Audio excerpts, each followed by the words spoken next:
غرور کا حل کیا ہے؟ یہ بیماری ہے۔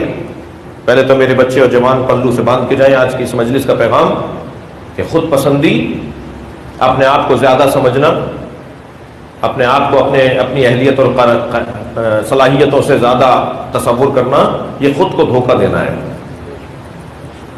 یہ بیماری ہے، یہ روحانی بیماری ہے۔ اس بیماری کا حل کیا ہے؟ اس بیماری کا حل تواضع ہے، انکساری ہے، خاکساری، اپنی ذات کی نفی۔ جی اگر آپ یہ کر بھی سکتے ہیں تو اپنے آپ کو پیش کیوں کر رہے ہیں؟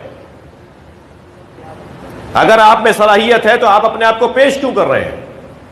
اس لیے کہ جب آپ اپنے آپ کو پیش کرتے ہیں تو کسی اور کے پیش ہونے میں رکاوٹ آتی ہے، اور کیا معلوم کہ لوگ اسے خود تلاش کر لیں کہ جس کو اس کا اہل مانا جانا چاہیے، جو اس کا اہل ہو، تب وہ مضبوط وجود سامنے آئے گا۔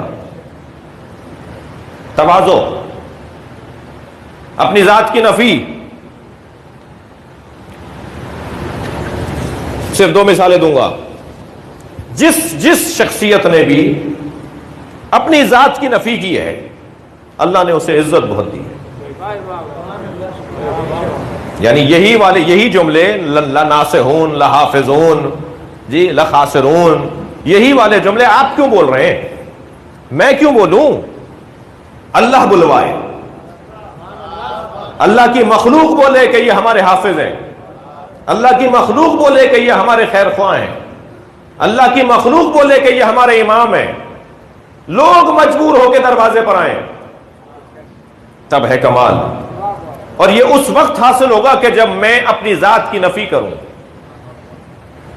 میں اپنی ذات کو مٹاؤں اور تواضع اور خاکساری کا مظاہرہ کروں، اور وہ مظاہرہ دکھانے کے لیے نہیں ہو، وہ 1-2 دن ہی چلتا ہے جو دکھانے والا ہوتا ہے۔ جب حضرت عیسیٰ کو اللہ نے یہ معجزہ دیا کہ وہ مردوں کو زندہ کرنے لگے، پرانا لا علاج مریض حضرت عیسیٰ کے اشارے پہ وہ شفا پانے لگا، لوگ دور دراز سے اسے تختوں پر اٹھا کر اور تابوتوں میں لٹا کر اور چارپائیوں پہ لٹا کر لاتے تھے حضرت عیسیٰ کے سامنے۔ حضرت عیسیٰ ایک ارادہ فرماتے تھے اور وہ بالکل ایسا ہو جاتا تھا جیسے کبھی صحت مند رہا ہو۔ مردے کو زندہ کر دیا حضرت عیسیٰ نے۔ جب یہ کیفیت حضرت عیسیٰ کی ہوئی تو ایک دن حضرت عیسیٰ کے ذہن مبارک میں خیال آیا کہ میں اس پوری کائنات میں سب سے افضل ہوں۔ فوراً ہی دوبارہ ذہن میں خیال آیا کہ یہ خیال ہی کیوں آیا، لہذا اپنے ایک شاگرد سے کہا کہ میں تمہارے پیر گندے ہو گئے ہیں، انہیں دھلوانا چاہتا ہوں۔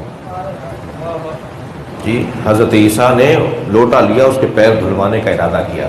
اس نے کہا میرے استاد آپ نبی اللہ کے، فرمایا میں اس کام کے ذریعے سے وہ ایک لمحے کے لیے جو میرے ذہن میں خیال آیا تھا اسے مٹانا چاہتا ہوں۔ اللہ اکبر۔ کبھی غور فرمایا اللہ ہر مسجد کو عزت نہیں دیتا، ہر امام بارگاہ کا وہ مقام معیار اور عظمت اور فضیلت نہیں ہوتی، ہر آدمی کو وہ عزت نہیں ملتی، ہر کتاب کو وہ عزت نہیں ملتی۔ کون سی مسجد ہے کہ جس مسجد میں قرآن کے برابر میں مفاتیح الجنان نہ رکھی ہو؟ یہ مفاتیح الجنان کیوں اتنی عزت پا گئی؟ اس لیے کہ اس کا لکھنے والا حضرت شیخ المحدثین شیخ عباس قمی رحمت اللہ علیہ، جو 10 کتابوں کے مؤلف اور مصنف ہیں، ان میں یہ صفت پائی جاتی تھی کہ وہ اپنی ذات کی نفی کرتے تھے۔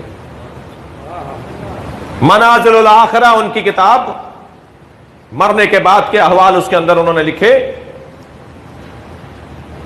ایک دن ان کے والد آئے گھر، مسجد سے ہو کر مسجد نماز پڑھنے جاتے تھے، اور اس کے بعد گھر آئے اور کہا بیٹا ہماری مسجد کا جو پیش نماز ہے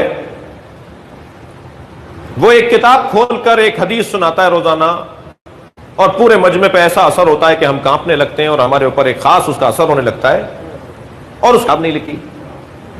بابا کا انتقال ہو گیا مگر انہیں بتایا نہیں کہ وہ میری کتاب ہے، اس لیے کہ اگر میں نے بابا کو بتایا تو یہ خود پسندی ہوگی۔ ہمیں تو شیطان چٹکی بھرتا ہے. وہ دوست بتا رہا تھا میری نماز 5 سال سے میری نمازیں قضا نہیں ہوئی ہیں. اب شیطان چٹکی بھرتا, تم بھی تو بتاؤ تمہاری 10 سال سے نہیں ہوئی. بھائی ایک مرتبہ اندر کا آدمی, اندر کا وہ شیطان, تم یہ بھی تو بتاؤ میں تو نماز شب بھی پڑھتا ہوں. ضروری ہے کہ ہر بات پہ بات کی جائے, ضروری ہے کہ ہر جملے پہ ایک جملہ دیا جائے. تمہاری زبان اتنی آزاد ہے کہ جو دماغ میں آ رہا ہے بول دو. اپنے آپ کو مجھے کنٹرول کرنا پڑے گا, مجھے اپنے آپ کو سنبھالنا پڑے گا. ممکن ہے شیطان اکسارا ہو کہ اپنی تعریف بھی تو کرو, تم بھی تو کچھ ہو, تم نے بھی تو کوئی کارنامہ کیا ہے.